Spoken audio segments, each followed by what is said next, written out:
"There's no one here," Zappo said between bites of food. "No one on the beach, and no one in the hills." "How do you know there's no one in the hills?" Fina asked. She was skeptical of some things Zappo professed to know, but she agreed that he was a good hunter, and hunters have strong eyes and keen hearing. "I don't know. I just don't think there's anyone there." For a moment, he stopped chewing and just listened. The sky had grown darker as they prepared their campsite, and the stars had emerged as bright sparkling lights above them. Zappo and Fina sat with their backs to the hills and faced the water. The slope of the sand made this the most comfortable position.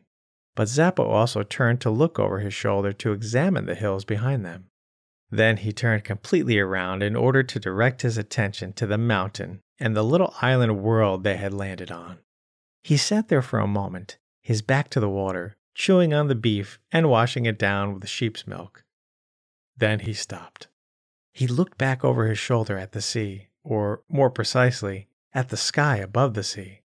The myriad little lights above shone down on him, an unbroken carpet of shiny dots that twinkled in the night sky. Turning back toward the hills, Zappo figured out what had alarmed him. It wasn't animals or the more feared bipedal threats.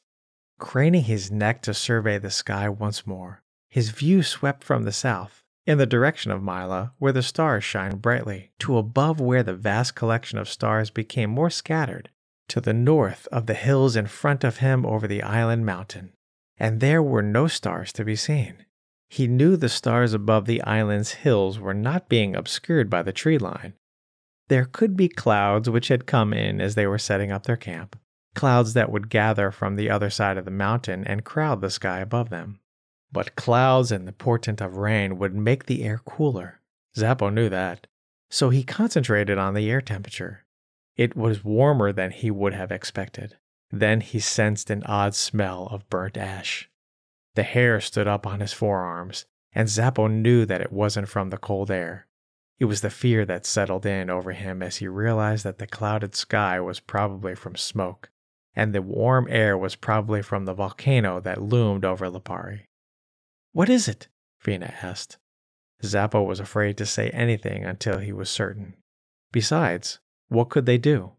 If he was right this time and the volcano was already erupting, they were stuck on the beach, and on the southern side of the island, the side that the Liparians had abandoned to live in the north, in Casello, because of the destruction caused by each eruption.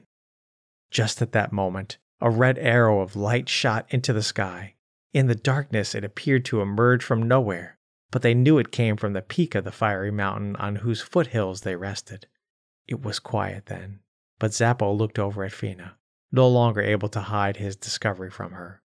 Fina's face was lighted by the fire between them, and there was a look of undisguised panic on her face as another red arrow of light pulsed from the mountain. Zappo and Fina knew what was coming, but they were stuck.